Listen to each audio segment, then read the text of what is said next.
Hello, আসসালামু আলাইকুম viewers, welcome to my channel. আশা করি সবাই ভালো আছেন, ভালো থাকেন, সুস্থ থাকেন, এই কামনা শুরু করছি আজকের এপিসোডে নিউজ 24 সংবাদপত্রে একটি সংবাদটি প্রকাশিত হয়েছে বৃহস্পতিবার 18 সেপ্টেম্বর 2025 15:56 ঘটিকায়। এমপিভুক্ত শিক্ষক কর্মচারীদের বাড়ি ভাড়া, চিকিৎসা ও উৎসব ভাতা নিয়ে বড় সুখবর।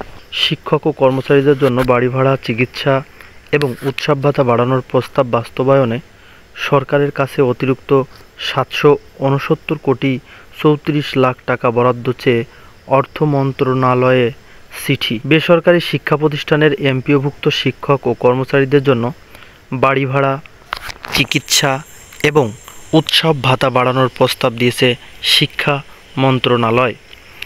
এই প্রস্তাব বাস্তবায়নে সরকারের কাছে অতিরিক্ত 769 কোটি 34 লাখ টাকা বরাদ্দ চেয়ে অর্থ মন্ত্রণালয়ে চিঠি পাঠানো হয়েছে। সম্প্রতি শিক্ষা উপদেষ্টা অধ্যাপক ডক্টর চৌধুরী রফিকুল আবরার অর্থ উপদেষ্টা ডক্টর সালেহউদ্দিন আহমেদের কাছে এ সংক্রান্ত প্রস্তাবনা পাঠান। বর্তমান দেশে এমপিওভুক্ত শিক্ষক ও কর্মচারীর সংখ্যা প্রায় 3,98,068 জন।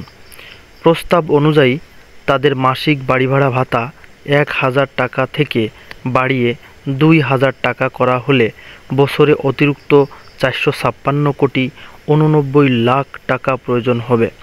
চিকিৎসা ভাতা 500 টাকা থেকে 1,000 টাকা করলে লাগবে 228 কোটি 45 লাখ টাকা। একইভাবে উৎসব ভাতা 50% থেকে বাড়িয়ে 75% করলে বাড়তি প্রয়োজন হবে 84 কোটি টাকা।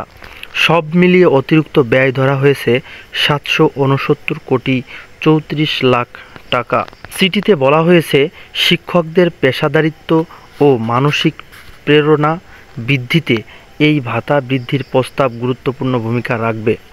এছাড়া অতীতে শিক্ষা খাতে অবকাঠামোগত উন্নয়নে জোর দিলেও শিক্ষক কর্মচারীদের জীবন মান উন্নয়নে তেমন গুরুত্ব দেওয়া হয়নি, যা এক ধরনের বৈষম্য তৈরি করেছে বলে মত দেন শিক্ষা উপদেষ্টা। অর্থ মন্ত্রণালয়ের বাজেট বিভাগ সূত্র জানিয়েছে, প্রস্তাবটি এখনও বিবেচনাধীন রয়েছে। চূড়ান্ত কোনো সিদ্ধান্ত না হলেও সংশোধিত বাজেটে বরাদ্দের বিষয়টি অন্তর্ভুক্তির সম্ভাবনা রয়েছে। এই ছিল নিউজ 24-এর একটি নতুন আপডেট, যা আপনাদেরকে জানিয়ে দেওয়া হলো।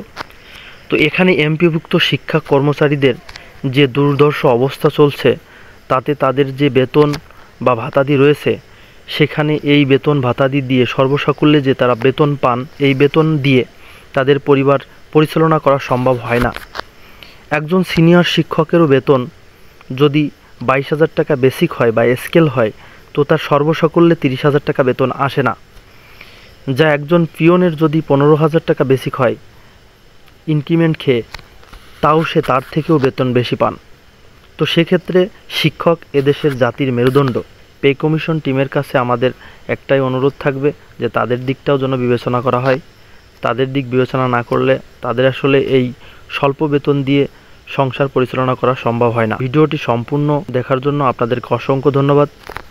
দেখা হবে পরবর্তী এপিসোডে।